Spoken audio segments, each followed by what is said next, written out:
Baik, selanjutnya kita bahas mengenai polarisasi gelombang elektromagnetik. Kita sudah bahas pada pertemuan yang lalu bahwa gelombang elektromagnetik akan mempunyai arah rambat tertentu. Sebagai contoh, ini pergerakan atau propagasi gelombang elektromagnetik yang merambat ke arah sumbu Z positif. Ya, ke arah sana. Kemudian kita lihat bahwa medan listrik itu akan mempunyai amplitudo yang arahnya ke sumbu X positif dan negatif.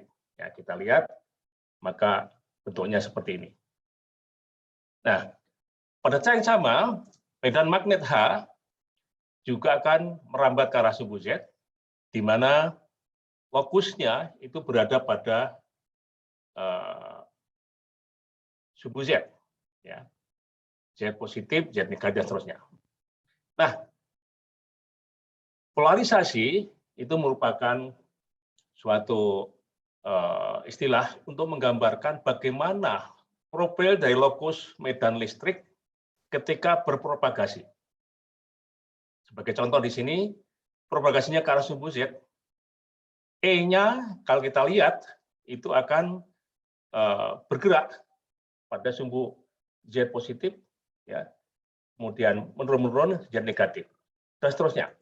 Sehingga kalau kita pandang dari arah sumbu Z, ya, di mana gelombangnya akan mengarah kepada kita, akan terlihat bahwa hanya akan ada garis pada sumbu Z, Z positif, kemudian turun lagi 0, negatif, 0, positif. Nah, seperti ini adalah contoh dari polarisasi linear, nanti kita bahas ya. Baik, kalau kita gambarkan dalam bentuk diagram yang menunjukkan amplitudo dari gelombang medan listrik dan magnet, kelihatan seperti ini. Contohnya ini adalah ini medan listriknya, ya, kemudian ini medan magnetnya. Ini menunjukkan adanya polarisasi. Baik. Nah, di sini disebutkan bahwa polarisasi itu menunjukkan bentuk dari lokus vektor medan E, ya, pada bidang tegak lurus pada arah propagasi. Jadi kalau tadi kita bahas medan listriknya merambat pada sumbu Z, maka bidang, ya, yang tegak lurus pada propagasi ini adalah bidang XY. Bidang XY. Jika kita pandang dari arah sumbu Z, kita memandang bidang XY. Nah, bagaimana bentuk dari lokus vektor medan listrik E pada bidang itu? Itulah menyatakan jenis polarisasinya. Ya.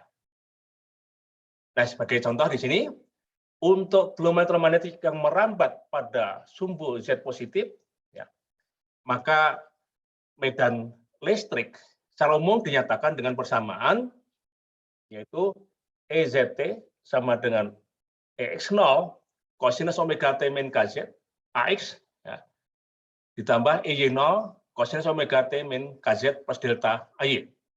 Ini persamaan umum. Nah, tentunya di sini Anda bisa lihat dalam bentuk diagram pasornya, ya. Ini pasor di bawah ini. Jadi E ini ada dua komponen. Pertama E arah sumbu X, ya, yang ini, dan E arah sumbu Y. Karena tidak harus bahwa lokus dari E ini selalu pada satu sumbu saja. Ya. Kombinasi. Jadi ini E totalnya adalah di sini. Nah, dari pernyataan persamaan tersebut ada dua hal penting. Yang pertama adalah intensitasnya. Berarti panjangnya ini. Panjang dari vektor E-nya itu. Misalnya adalah E kuadrat kosinus kuadrat omega T min KZ ditambah EY0 kuadrat kosinus kuadrat omega T min KZ ditambah delta. Di akar. Nah, itu merupakan panjangnya. Yang kedua ada sudut. Ya, sudut. Sudut yang dibentuk antara lokus vektor E, ya, dengan bidang. Ya. Di sini ada bidang X. Ya. Maka kita dapatkan pada bidang ini kita dapatkan sudut C. Dan itu besarnya adalah arcus tangen. Arcus tangen apa? EY dibagi EX. Karena tangen dari ini adalah EY dibagi dengan EX. Oke, dengan demikian kita dapatkan dari medan E ini ada dua hal. Yang pertama adalah berapa amplitudonya dan berapa sudutnya. Ya, sudut yang dibentuk antara jenis adalah sumbu X dengan E, ya, yang bisa kita lihat pada bidang XY. Nah, berikutnya ada beberapa jenis polarisasi. Ya. Maka di sini yang pertama adalah polarisasi linear. Polarisasi linear ini akan mudah kita lihat karena apa? Karena E-nya itu akan bergerak menurut suatu garis lurus, linear. Ya. Sebagai contoh tadi, bahwa kita punya gelombang elektromagnetik merambat pada sumbu Z, ya, dan E-nya itu bergerak hanya pada sumbu X. Ya. Jadi hanya garis, ya. Jadi hanya garis, ya. Sumbu X, sumbu Y, ya. Hanya naik turun di sini berupa garis. Maka itu adalah polarisasi linear. Ya. Maka ini terjadi manakala persamaan yang tadi, persamaan umumnya ini ada delta di sini, ya. Delta, sudut delta itu 0, ya. Maka itu polarisasi linear. Same phase dengan pasa yang sama. Dengan pasa yang sama. Ya. Sedangkan kalau deltanya itu adalah pi, artinya 180 derajat, maka ini linear tapi pasanya berlawanan. Ya. Jadi menentukan polarisasinya apa? Kalau dia linear, maka delta, ya, dalam persamaan umum ini deltanya itu ada dua macam. Pertama, kalau deltanya 0, itu polarisasi linear, dan linearnya satu pasa. Dan kalau deltanya ini 180 derajat atau pi, maka polarisasi linear tapi berlawanan pasa atau pasanya berlawanan. Nah, dengan demikian kita bisa tuliskan sekarang, ya. Kalau di persamaan umumnya seperti ini, maka deltanya ini bisa berharga 2, ya, bisa 0, bisa pi, maka kita dapatkan sekarang kalau satu pasa sama pasanya, maka kita dapatkan persamaan yang nomor 1. Ya. EZT sama dengan X0 AX ditambah EY0 AY cos omega T min KZ. Maka itu persamaan gelombang elektromagnetik terpolarisasi linear sama pasa. Ya. Sedangkan kalau yang berlawanan pasa, persamaannya adalah EZT sama dengan EX0 AX min EY0 AY cos omega T min KZ. Ini persamaan gelombang elektromagnetik, persamaan medan listriknya, ya, linear, ya, tapi berlawanan pasa. Nah, berlawanan pasa itu kita dari sini. Baik, ini jenis polarisasi yang pertama, linear. Bentuknya adalah garis. Ini, jadi ini contoh opposite. Ya. Pasanya berlawanan. Kenapa? Karena ketika Anda lihat di sini, ya. Jadi pada kuadran, kalau kita ambil kuadrannya, kuadran 2 dan 4. Jadi begini, ya, pergerakannya begini. Linear tapi begitu. Ya. Tentu gradiennya bisa berubah-ubah. Yang jelas pokoknya ini akan masuk kepada kuadran kedua dan keempat. Ini adalah case opposite. Ya. Maka gelombang elektromagnetik akan merambat ke arah sumbu Z, sedangkan E-nya, ya, E-nya akan membuat lokus pada bidang yang kita lihat dari sumbu Z, bidangnya bidang XY-nya itu berupa garis, ya. Garisnya itu akan melalui pusat, kemudian masuk kepada kuadran 2 dan keempat. Itulah opposite in phase untuk polarisasi linear. Ya. Jadi kuadrannya kuadran 4 dan kuadran 2. Nah, bagaimana untuk same phase? Nah, same phase Anda bisa turunkan, tentunya deltanya tadi, kita lihat ke depan, ya, deltanya sama dengan 0, Anda akan dapatkan persamaan ini. Maka nanti Kalau kita kembali kepada bentuk ini, maka in phase itu gambarnya, lokusnya kira-kira akan begini. Ya. Pada kuadran 1 dan kuadran 3, itu in phase. Baik. Berikutnya ada polarisasi lagi yang kita kenal dengan polarisasi lingkaran, circle polarization. Ini persamaan umum tadi kita tuliskan kembali, ya. Ada delta di sini, ya. Nah, kalau tadi polarisasi linear tadi, deltanya itu 0 atau P.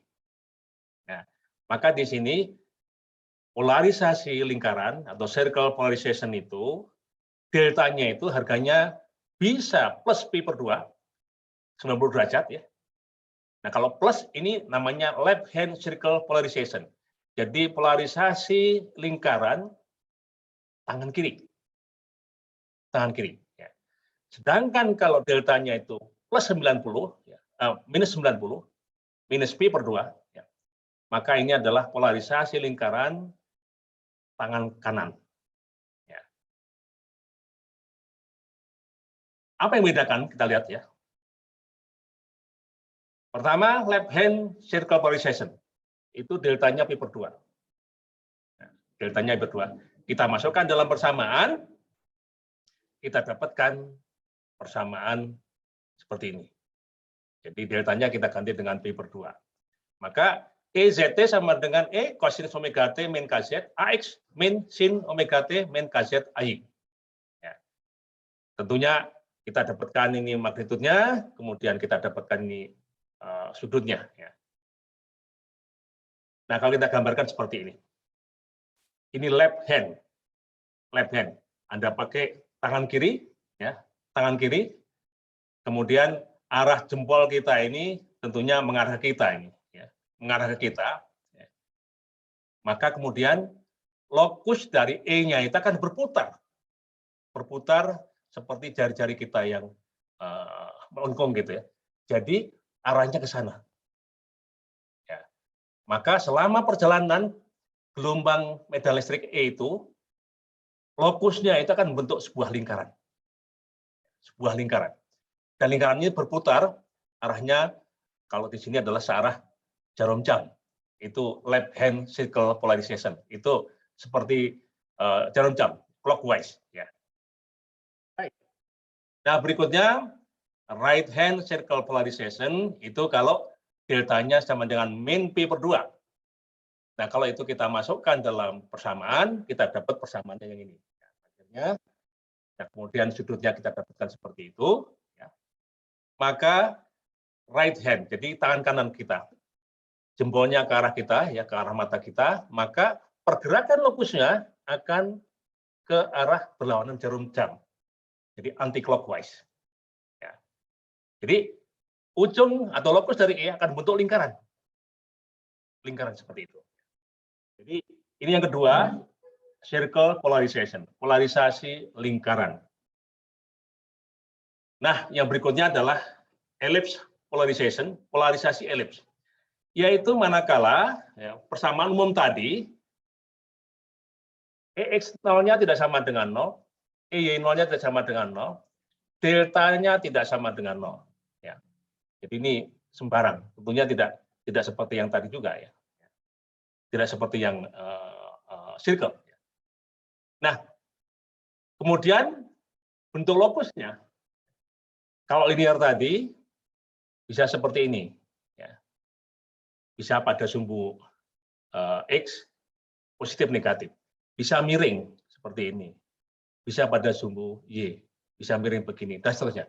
Ini contoh-contoh polarisasi linear yang syaratnya tadi delta sama dengan 0 atau P. Sedangkan yang polarisasi lingkaran, ya, kita lihat tadi, ada yang searah jarum jam, itu yang left circular, ada yang right circular. Ya. Ini berlawanan dengan jarum jam. Dan yang terakhir barusan kita bahas adalah polarisasi elips. Ya. Ini juga ada left elliptical, ada right elliptical polarization. Ya. Nah, gambar-gambar ini merupakan gambar yang dibentuk oleh pergerakan lokus dari medan listrik. Jadi Anda pandang, kita sekarang melihat gelombang elektromagnetik, gelombang listrik tepatnya ya, mengarah kepada mata kita. Pergerakan dari lokus E-nya itu akan membentuk seperti apa? Nah, dari gambar ini kelihatan. Kalau yang paling atas membentuk lingkaran, ya, arah putarnya salah jarum jam, ya. Kemudian paling bawah itu berlawanan, ya. Yang tengah itu linear akan bentuk garis, ya, itu linear. Gitu. Jadi inilah penjelasan singkat mengenai polarisasi medan elektromagnetik.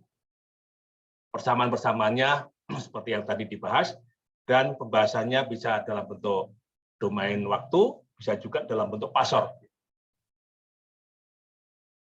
Baik, saya kira itu yang kita bahas pada kesempatan saat ini. Kita lanjutkan pada diskusi yang akan datang.